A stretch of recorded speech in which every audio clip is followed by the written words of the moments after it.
அவருடைய உணரலுக்கு ஒரு எல்லை இல்லாமல் ஒரு அன்லீஸ்டு derogatory statement has been revealed.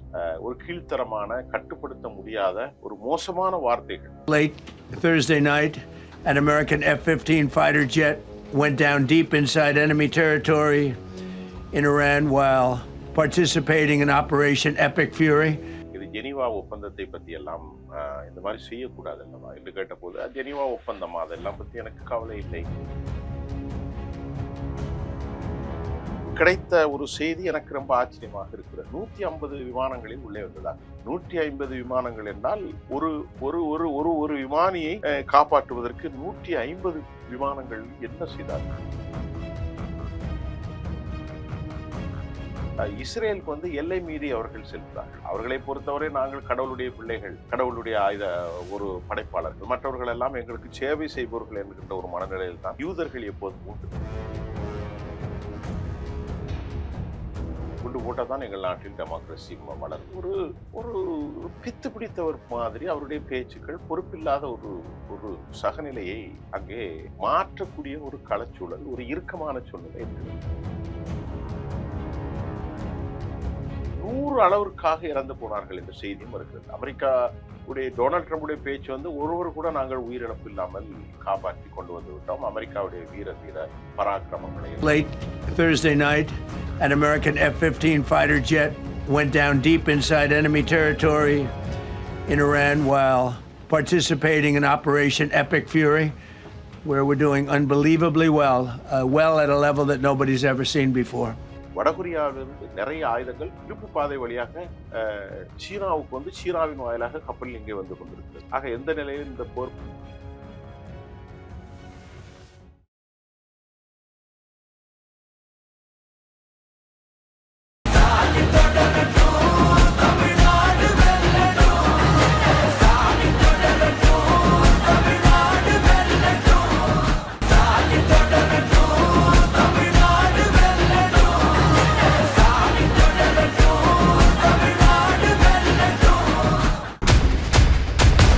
பேர் என்ன?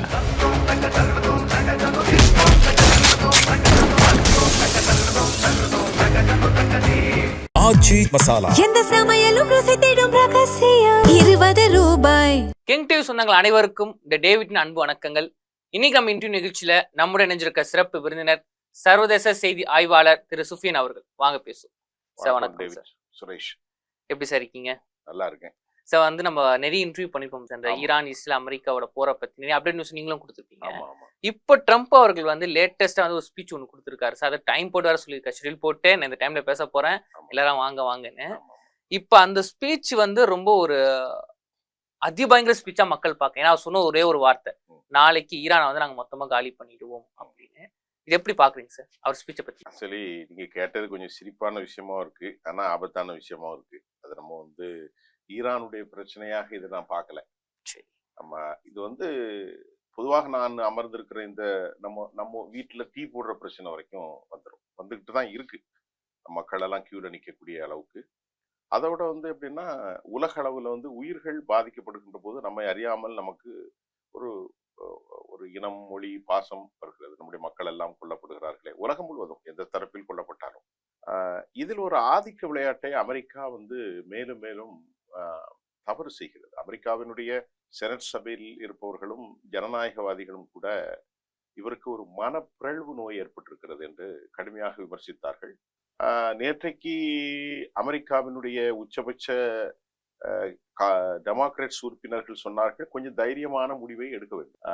அமெரிக்கா ஷரத்து பிரிவில் 25 ஒருவர் எல்லை மீறி போனால் அவரை இடைநீக்கம் செய்துவிட்டு துணை சனாதிபதியை அங்கே ஆட்சியிலே கொண்டு வருவதற்கு சட்டப்பிரணையின் வழி இருக்கிறது. அதை நீங்கள் தைரியமாக செய்ய வேண்டும் என யார் சொல்கிறார் என்றால், டெமோக்ராட்ஸினுடைய சட்டத்தரணிகள் அமெரிக்காவுடைய ரிபப்ளிக்கன் உறுப்பினர்களுக்கு அறிவுறுத்திய செய்தியும் பார்க்கிறோம். டொனால்ட் ட்ரம்பை நீங்கள் கேட்டீர்கள், 24 மணி நேரத்தில் ஒரே இரவில் நான் காலி செய்துள்ளேன்.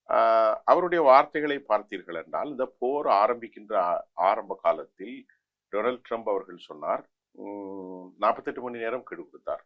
அதற்கு பிறகு 5 நாள் கெடு கொடுத்தார். அதற்கு பிறகு ஏப்ரல் 6ஆம் தேதி நாளை வரை கெடு கொடுத்தார். அப்புறம் ஒரு 48 நாள் கெடு கொடுத்தார். இதற்கிடையில் நேற்று இரவு நான் இந்திய நேரப்படி ஒரு 10 மணி இருக்கும், 10:30 மணிக்கு நான் லைவ்லே பார்த்து கொண்டிருந்தேன். அவருடைய பேச்சுக்கள் ஏடகொடமான பேச்சுகளாக இருந்தது. அதில் ஒரு விந்தையான பேச்சு என்னவென்றால், இப்பொழுது இருக்கும் ஆட்சியாளர்கள் நல்ல ஆட்சியாளர்கள் என்றும் தடுமாறுகிறார். அடுத்து சொல்லுகிறார், ஒரு ஊடகவியலாளர் கேட்டார்கள், நீங்கள் ஏன் மக்களின் மீது குண்டுகளை வீசுகிறீர்கள்? அது தவறு தானே, இது ஜெனீவா ஒப்பந்தத்தை பத்தி எல்லாம் இந்த மாதிரி செய்யக்கூடாது அல்லவா என்று கேட்டபோது, ஜெனீவா ஒப்பந்தமா, அதெல்லாம் பத்தி எனக்கு கவலை இல்லை, எந்த ஒப்பந்தம் ஒரு அதிபர் சொல்றாரு. ஆமாமா எனக்கு செய்யாது, இப்ப ஏன் குண்டை போடுகிறீர்கள் என்று ஒரு பெண் ஊடகவியலாளர் கேட்கிறார். அப்போது அவர் அதற்கு பதிலளிக்கிறார், அந்த குண்டை போட சொன்னதை அவர்கள் தானே சொல்கிறார்கள், எங்கள்கிட்ட குண்டை போடுங்க, குண்டு போட்டால் தான் எங்கள் நாட்டில் டெமோக்ரஸி மலரும் என்று ஒரு ஒரு ஒரு பித்து பிடித்தவர் மாதிரி அவருடைய பேச்சுக்கள் பொறுப்பில்லாத ஒரு ஒரு சகநிலையை அங்கே மாற்றக்கூடிய ஒரு களச்சூழல், ஒரு இறுக்கமான சூழ்நிலை இருக்கிறது. இல்ல புரியல சார். அதாவது ஈரானிய மக்கள் வந்து அமெரிக்க அதிபர்கிட்ட கோரிக்கை வச்சதுனாலதான் இவர் குண்டு போறேன்னு சொல்றதெல்லாம் இது எப்படி ஏத்து? இல்ல, அவர் தான் சொல்றாரு, நாங்கள் ஒரே இரவில் ஈரானை எங்களுக்கு கைப்பற்றி விட முடியும். அந்த வாசகத்தை நான் அப்படி வைத்திருக்கிறேன். அமெரிக்கா போன்ற ஆயுதங்கள் உலகத்துல வேற எந்த நாட்டிலையும் கிடையாது. எங்களை மாதிரி வேற யார்கிட்ட இருக்குல்ல, யார்ட்டையுமே கிடையாது. அப்படின்னா அவங்க நாட்டை அவங்க புகழ்றாரு, சரி பரவாயில்ல, அது தவறு இல்லை. ஆனால் ஈரானில் நீங்கள் ஏன் குண்டு போடுகிறீர்கள் என்று கேட்டால், அந்த மக்கள் தான் எங்களை குண்டு போட சொன்னார்கள். காரணம், குண்டு போட்டால் எங்களுக்கு ஜனநாயகம் மலரும், அநியாயமான ஆட்சியாளர்கள் போய்விடுவார் என்று சம்மந்தம் இல்லாமல் பிதற்றி கொண்டிருக்கிறார். அவருடைய பேச்சுக்கான அர்த்தம் ஒன்றும் இல்லை. இப்படித்தான் அவருடைய பேச்சு இருக்கிறது. அவருடைய உணரலுக்கு ஒரு எல்லை இல்லாமல், ஒரு அன்லீஸ்டு derogatory statement has been revealed. ஒரு கீழ்த்தரமான, கட்டுப்படுத்த முடியாத ஒரு மோசமான வார்த்தைகள். இது மட்டுமல்ல, முந்தைய ஒரு நாள், இன்றைக்கு அநேகமாக செவ்வாய்க்கிழமை, ஞாயிற்றுக்கிழமை பின்னேரம், நேற்று முன்தினம் அவர் தனது எக்ஸ் ட்ரூத் சோசியல் மீடியாவில், அவர் வழக்கமாக அவருடைய தளத்தை நான் எப்போது பின்பற்றக்கூடியவர், அதில் போய் பார்த்தால் சென்னை பாசையில் ஒரு மோசமான அசிங்கமான வார்த்தை சொல்வார்கள். அது ஆங்கிலத்திலே, தமிழில் நான் சொல்ல தேவை. என்னோட அடுத்த கேள்வி அதுதாங்க சார். ஒரு நாட்டின் அதிபர், அது ஒரு வல்லரசு நாட்டின் அதிபர் இப்படி கொச்சையான ஒரு விஷயங்களை தன்னோட பதிவுல போறாரு, அது ஈரானுக்கு நான் மிரட்டல் கொடுக்குறாரு. இது எப்படி புரிஞ்சுது சார்? எனக்கு புரியல. இது எப்படி புரிந்து கொள்வது என்பது ஒட்டுமொத்த அமெரிக்கர்களுக்கு ஏற்பட்ட கேவலம். அமெரிக்காவை பற்றி நாம் எல்லாம் ஒரு பெரிதாக நினைத்து கொண்டிருந்தோம். ஒரு லோக்கலில் பேசுற மாதிரி புணர்ச்சி என்ற ஒரு வார்த்தை, புணர்ச்சி என்பது கலவியில் ஈடுபடுவது, அதற்கு கொச்சை தமிழிலே பேசக்கூடிய ஒரு கேவலமான சொல்லை அவர் வலைத்தளத்திலே எழுதுகிறார். அப்போ அவர் என்ன மனநிலையில இருக்காரு? அவர் யாரு? அவருக்கான ஒரு சூப்பர் பவருடைய president, is president of whole universe அப்படிங்கிற அளவுக்கு having all kind of efforts and moral responsibility, they should have a right to protect, என்ன சொல்றது, பாதிக்கப்பட்டவர்களை காக்க வேண்டிய ஒரு களச்சூழல் அவருக்கு இருக்கிறது. பெரிய வல்லமை கொண்ட நாடு அமெரிக்காவை பொறுத்தவரை. அவர்கள் எப்போது சிறந்த ஒரு தேசமாக விளங்குவார்கள் என்றால், அந்த நாடு வலிமை இழந்த நாடுகளினுடைய உரிமைகளை பாதுகாப்பது, அவர்களை அச்சுறுத்தக்கூடிய சக்திகளை அடக்கி ஒழிப்பது மாதிரி ஒரு நியாயப்பிரமாணமாக அவர்கள் நடந்திருந்தால், அவர்கள் பைபிளில் சொன்ன மாதிரி ஒரு சத்தியமான ஒரு ஆட்சியாக இருக்கும். அதற்கு பிறகு அவர் இயேசுநாதரை துணைக்கு அழைக்கிறார். யார்? Beat hertz. அவர் தான் இந்த போருக்கு காரணம். அப்போது வாட்டிக்கனில் இருக்கக்கூடிய போப் லியோ என்ன சொல்கிறார்? இயேசுநாதர் இந்த மாதிரி மக்களை ஒருபோதும் கொலை செய்ததில்லை, அநியாயமாக அடுத்தவர்களுடைய சொத்துக்களை அவர் ஒருபோதும் ஆட்டையை போட்டதும் இல்லை. யார் சொல்கிறார்? போப் லியோ அவர்கள். அவர் நீதியின் பாலும் சத்தியத்தின் பாலும் உண்மையின் பாலும் யூதர்களுடைய அநியாயத்துக்கு எதிராக அவருடைய தாய் வெர்ஜினிட்டி மேரி அவர்களோடு வயிற்றில் அற்புதமாக பிறந்த இந்த மாமனிதர் உலகத்தில் சத்தியத்துக்காக போராடினார். அவரை போய் நீ செய்கிற அநியாயத்திற்கு இயேசுவிடத்திலே பிரார்த்தனை செய்யுங்கள், எங்களை ஸ்ட்ரென்தன் பண்ணுங்க அப்படின்னு சொல்லி பீட்டர் ஹெர்ட்ஸ் சொல்லுகின்ற போது, உலகத்தின் மிகச்சிறந்த மிகப்பெரிய ஒரு மதங்களில் ஒன்றாக கத்தோலிக்க கிறிஸ்தவ சபையினுடைய பேராயர், அப்படித்தான் எடுத்துக்கொள்ளும், அவர் கடுமையாக போப் ஜான் லியோ அவர்கள் கடும் கண்டனம் தெரிவிக்கிறார். இவர்களுடைய நடவடிக்கையை பார்க்கின்ற போது நம் நாடு எவ்வளவு மேல் என்பதை போல எனக்கு நினைக்கிறேன். எந்த பேச்சிலும் அவரை அர்த்த புஷ்டிக்கு நீங்கள் கொண்டு வந்து விட முடியாது. அவருடைய பேச்சில் எந்த விதமான அர்த்தமோ, எந்த விதமான சொல்லாக்களோ, எந்த விதமான கண்ணியமோ, மேன்மை எதுவும் இல்லை.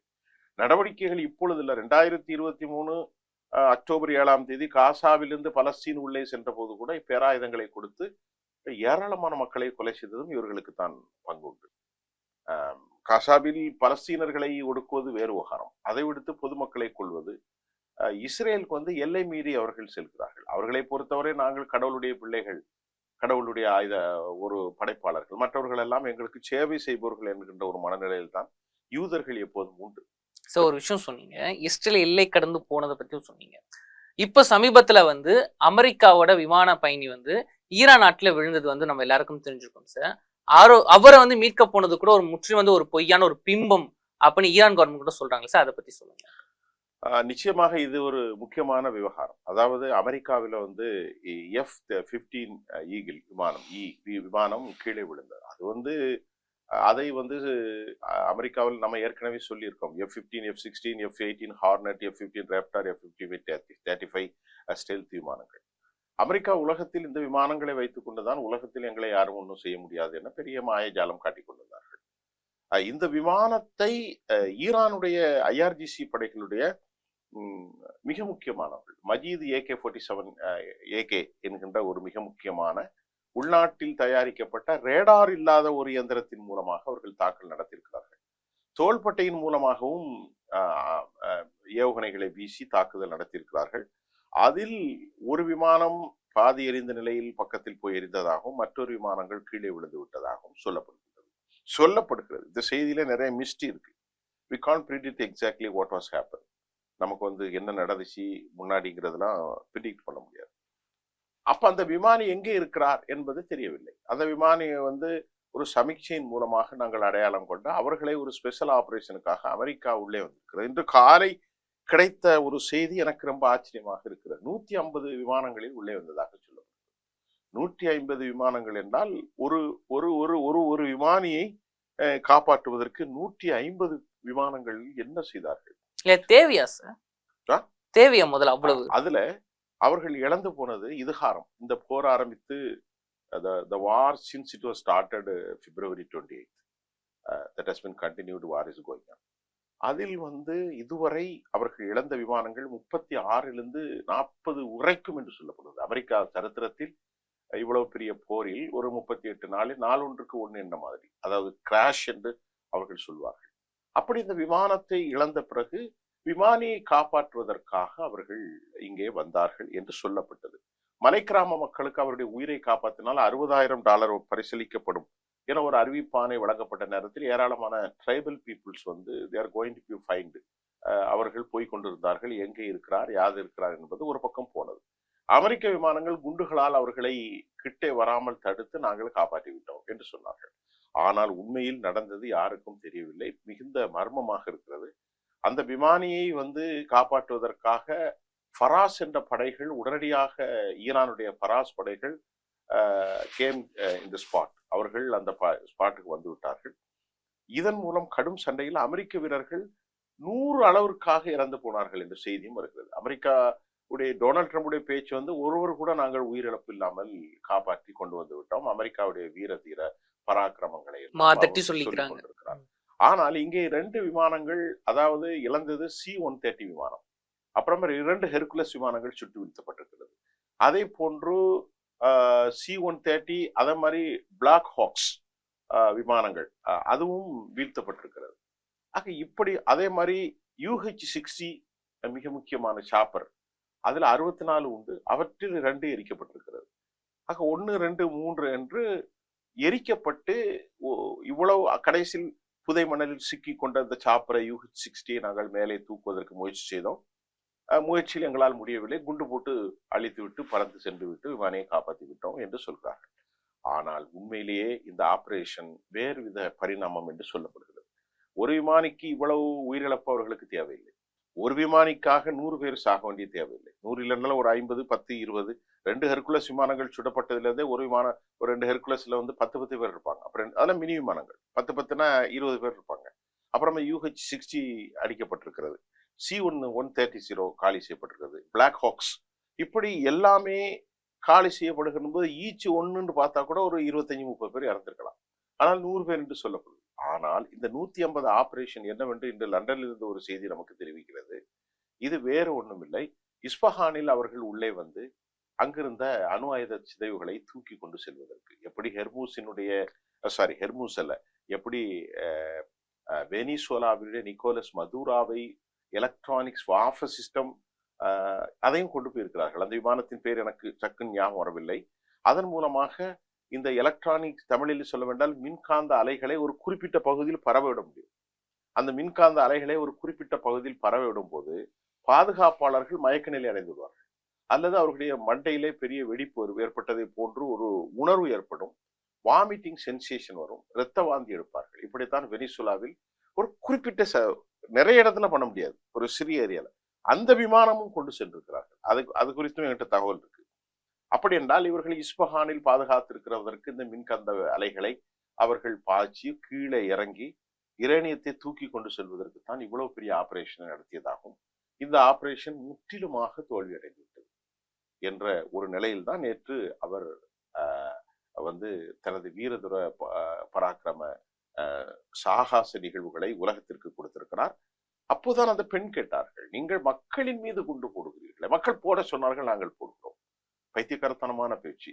அமெரிக்கா என்ன சொல்றது, பயங்கரவாத ஆட்சிகளை இருக்க போறோம், ஈரானியர்கள் அப்போ உங்கள் விமானம் சுட்டு வீழ்த்தப்பட்டது கேட்கிறார்கள். அது ஒரு பைலக்கு, அதை ஒத்துக்கொள்கிறார். அவர்களுக்கு ஒரு காலம் லக் இருக்கிறது, அதனால் தான் எங்களுடைய அமெரிக்க விமானத்தை சுட்டு ஹி கன்ஃபஸ்ட் தேர் என்னது புவர் என்ன சொல்றது மொபிலிட்டி, அதாவது மோசமான ஒரு ஆக்டிவிட்டிஸை அவர் கன்ஃபஸ் பண்ணுகிறார் என்றுதான் நாம் சொல்ல. கன்ஃபஸ்டுக்கு கில்ட்டி என்று சொல்றதை விட தங்களுடைய இயலாமை, டிசபிலிட்டி அவர் அக்செப்ட் பண்றார். அப்படிதான் நம்ம அதுல பாக்குறேன். இப்ப 24 மணி நேரத்துல நாங்கள் அழித்து போடுவோம் என்கிறார். அப்போது ஒரு கேள்வி எழுப்பப்படுகிறது, ஜெனீவாவில் ஒப்பந்தப்படி பொதுமக்களை அழிக்கிறதுக்கு வாய்ப்பில்லை. இங்க கூட ஈரான் ஒப்பந்தம் ஒன்று பேசப்படுது. ஈரான் ஒப்பந்தம், இதற்கிடையிலே பாகிஸ்தானின் மூலமாக அந்த ஒப்பந்தத்தை அவர்கள் முன்னெடுக்கிறார்கள். ஈரானுடைய ஒப்பந்தம் என்னுடைய கையிலே இருக்கிறது. அந்த ஈரானுடைய ஒப்பந்தம் இர்னா வெளியிட்டுள்ள தகவலின்படி அமெரிக்காவினுடைய இர்னா என்பது ஈரானினுடைய செய்தி ஏஜென்சி, அதில் உயர்மட்ட அளவில் ஆய்வு செய்த 10 அம்சங்கள் கொண்ட தனது பதில் திட்டத்தை அதாவது ஈரான் பாகிஸ்தான் கையில் கொடுத்திருக்கிறார்கள். சமாதானத்திற்கு நாங்கள் வருவது, சிட்டிங் உட்கார்வது, இந்த 10 அம்சத்தை என்ன என்று பார்ப்போம். அதில் சிலதை நான் உங்களுக்கு சொல்கிறேன். எப்போதும் நாங்கள் பாயிண்ட் நம்பர் 1, தற்காலிக போர் நிறுத்தத்தை எப்போதும் ஏற்க போவதில்லை. பாயிண்ட் நம்பர் 1 யார் சொல்லிட்டா? ஈரான் சொல்லிட்டு. பெர்மனன்ட் சீஸ்ஃபயர், அதாவது முழுமையான ஒரு சீஸ்ஃபயர், தற்காலிகமா நாங்க பண்ண மாட்டோம். இரண்டாவது அவர்கள் சொல்கிறார்கள், போர் நிறுத்தம் நிரந்தரமாக எப்போது வருகிறதோ அப்போதான் ஹெர்முஸை நாங்கள் திறந்து விடுவோம், அதற்கு முன்பு அதை திறந்து விடுவதற்கு வாய்ப்பில்லை. மூன்றாவது, பிராந்திய மோதல்களை முழுமையாக நிறுத்த வேண்டும். அமெரிக்கா இந்த பிராந்தியத்துக்குள் மோதுறது, இந்த மாதிரி வேலைகளை செய்யக்கூடாது. நான்காவது, எங்கள் சொத்துக்கள், எங்கள் மீது பொருளாதார தடைகளை முழுமையாக நீக்க வேண்டும். ஐந்தாவது, எங்களுடைய முடக்கி வைக்கப்பட்ட சொத்துக்களை அவர்கள் விடுதலை செய்ய வேண்டும். ஆறாவது, எங்களுக்கு ஒரு காம்பன்சேஷன், அதாவது இவ்வளவு பணத்தை நாங்கள் இழந்திருக்கிறோம், அது எங்களுக்கு நிதியுதவி நடவடிக்கைகள் எடுக்க வேண்டும் என்றும் அமெரிக்கா அமெரிக்காவுக்கு ஏராளமான கோரிக்கைகளை பாகிஸ்தானிடத்திலே ஈரான் தரப்பில் கொடுக்கப்பட்டு விட்டதாக இர்னா செய்தி ஏஜென்சி தெரிவிக்கின்றது. இது இப்பொழுது தற்போது. ஆகவேதான் இப்பொழுது கடைசியாக அவர் என்ன சொல்கிறார், வருகிற செவ்வாய்க்கிழமை, இன்றைக்கு தானே செவ்வாய்க்கிழமை, இன்றைக்கு செவ்வாய்க்கிழமை 8 மணிக்கு இந்திய நேரப்படி, புதன்கிழமை அதிகாலைக்குள், செவ்வாய்க்கிழமை 8 மணிக்கு என்றால் இன்றைக்கு அல்ல, நமக்கு அவர்களுக்கு 8 மணிக்குள் என்றால் அமெரிக்கா நேரம் நாளை காலை, நாம் இப்பொழுது அமர்ந்திருக்கிறோம் செவ்வாய்க்கிழமை காலை, நாளை காலை இதே நேரம் அவர்கள் புதன்கிழமை காலை, நம்முடைய நேயர்கள் அமெரிக்காவில் இருந்தாலும் இந்திய நேயர்களை நாம் சொல்லுவோம். இப்ப நாளை காலைக்குள் ஒரு உச்சபட்சமான ஒரு வரம்பை நியமனம் செய்கிறார். அதற்குள் அவர்கள் எல்லாவற்றையும் சரண்டர் ஆக வேண்டும், இல்லை என்றால் பெரும் சேதாரத்தை நாங்கள் சந்திக்க வேண்டியிருக்கும். அப்படி என்றால் அது இன்னைக்கு ஒரு கிரக்ஸ் ஒரு செய்தியை வெளியிட்டிருந்தது, நியூக்ளியர் வெப்பன்ஸை பயன்படுத்துவார்களா என்று ஒரு கேள்வி போட்டது. அதை படித்தவுடன் நமக்கு ஒரு மனசிலே கொஞ்சம் வேதனை வந்தது. ஏன்னால் பைத்தியக்காரர்கள் கையில் அதிகாரம் சென்று விட்டால் என்ன வேணாலும் செய்வார்கள். அது ஹிரோஷிமா, நாகாசாகியை நாம் பார்க்கத்தான் செய்தோம். இப்போது கூட இங்கே கார்பெட் குண்டுகளை அவர்கள் வீசுவதற்கான வாய்ப்புகள் இருக்கிறது. இந்த நிலையில் என்ன நடக்கிறது என்பதை யூகிக்க முடியும். என்னோட லாஸ்ட் கொஸ்டின் அதுதாங்க சார். முதல்ல அமெரிக்கா அதிபர் ட்ரம்ப் ஒரு விஷயம் சொன்னேன், என்னன்னா உலகத்திலேயே சக்தி வாய்ந்த தளவாடங்கள் எங்கள்ட்ட தான் இருக்குங்களே அப்படின்னு சொல்றாரு. ஆனா இது வரைக்கும் ஈரானால அவங்கள சமாளிக்க முடியல. ஈரான் ஒரு நாட்டை வந்து அமெரிக்கால சமாளிக்க முடியல. 2 நாடும் சேர்ந்தீங்களே, இது ஒண்ணு. 2வது ஒரு விஷயம் என்னன்னா, நாளைக்குள்ள நான் அழிச்சிருவேன், நான் வந்து ஒரு அதிபயங்கர ஒரு விஷயத்த கொடுக்க போறேன் அப்படின்னு சொல்றாரு. என்ன நடக்க போகுது சார்? இதுக்கப்புறம் ஈரானோட ஸ்டேட்மெண்ட் என்ன, எப்படி இருக்கும்? இல்ல, ஈரான் வந்து எதுக்கும் தயாராகத்தானே இருக்கிறார்கள். அவர்கள் நாங்கள் மரணிக்கிறதுக்கு தயாராக இருக்கிறோம், ஆனால் உன்னை மரணிக்க விடாமல் நாங்கள் விட போவதில்லை.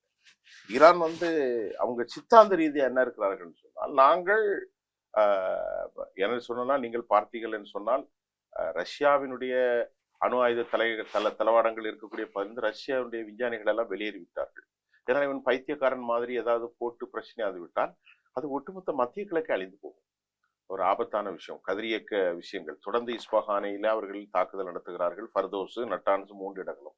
அதற்கு மாற்றாக இவர்கள் நெகோ பலைவனத்தில் இருக்கக்கூடிய டிமோனா மற்றும் அராது போன்ற இடங்களில் தாக்குதலை நடத்துகிறார்கள்.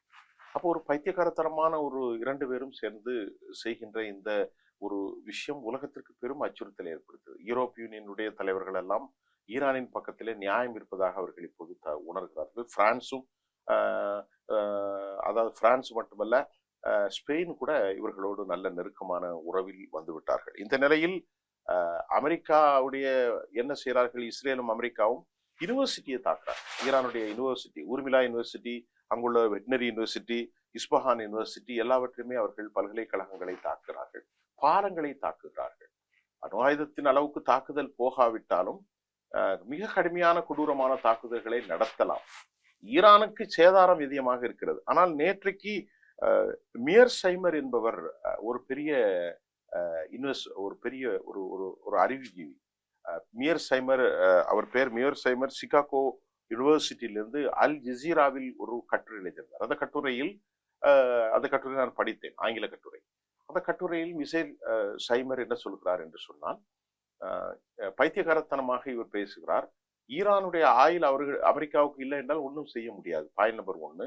ஈரானை பொறுத்தவரை மத்திய கிழக்கு மிகுந்த முக்கியமான ஒரு பிராந்தியம். ஈரான் அல்ல, அமெரிக்காவை பொறுத்தவரை மத்திய கிழக்கு பெரிய ஒரு முக்கியமான ஒரு தேவை. ஏன்னா மத்திய கிழக்கில் செல்வங்கள் தான் அமெரிக்காவை வலுப்படுத்துகிறது. அமெரிக்காவை பொறுத்தவரை யூரோப் யூனியன் மிக முக்கியம். அமெரிக்காவை பொறுத்தவரை தெற்காசியா பிராந்தியமும் மிக முக்கியமானது. அப்படி இருக்கின்ற போது அமெரிக்கா மத்திய கிழக்கோ ஆசிய பிராந்தியமோ யூரோப்பிய யூனியனோ இல்லாமல் அமெரிக்கா எப்படி இருக்க முடியும்? அவர்கள் விளைவிக்கக்கூடிய பொருட்களை எல்லாம், அவர்கள் சந்தைப்படுத்தக்கூடிய பொருட்களை எல்லாம் இங்கே விற்க வேண்டும். இங்கே அழிந்து போன பிறகு அமெரிக்கா யாரிடத்துல போய் சந்தைப்படுத்தும் என்ற கேள்வியை மியர் சைமர், சிகாகோ யூனிவர்சிட்டியினுடைய அரசியல் பிரிவு ரொம்ப தெளிவாக சொல்லியிருக்கிறார்கள். இதற்கிடையில் ஒரு செய்தியை நாம் இறுதியாக சொல்லி முடித்துக் கொள்கிறோம். இப்பொழுது இஸ்ரேல் வந்து பயங்கரமாக பற்றியிருக்கிறது. படுகொலைகள் நடப்பதை போன்று வெறித்தனமான தாக்குதலை அவர்கள் முன்னெடுத்திருக்கிறார்கள். பல்வேறு பகுதிகளில் தாக்குதல் உச்சபட்சமாக சென்று கொண்டிருக்கிறது இஸ்ரேல்ல. உதாரணத்துக்கு சொல்ல வேணால், ஹைஃபாவில் ஒரு இடமும் பாதுகாப்பான இடமாக இல்லை.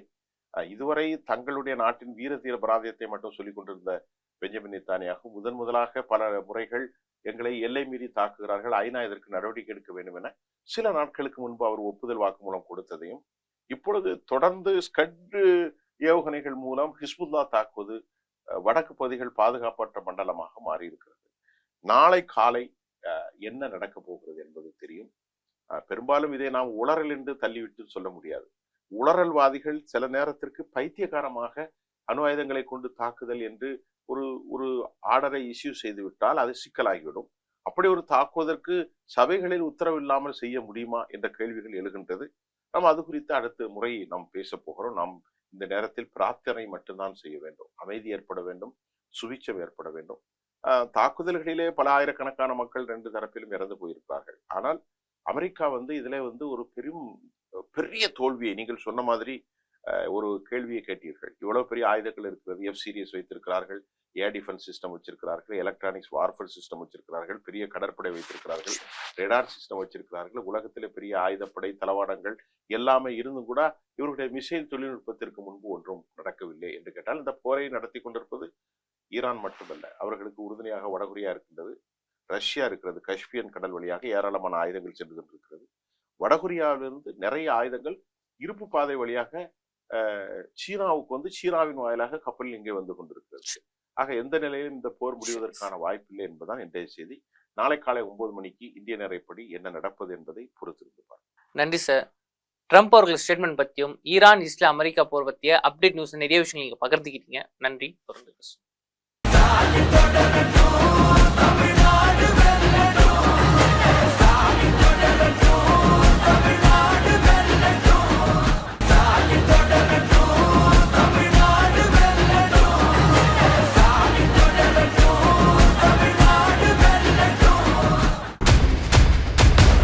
பேர் என்ன?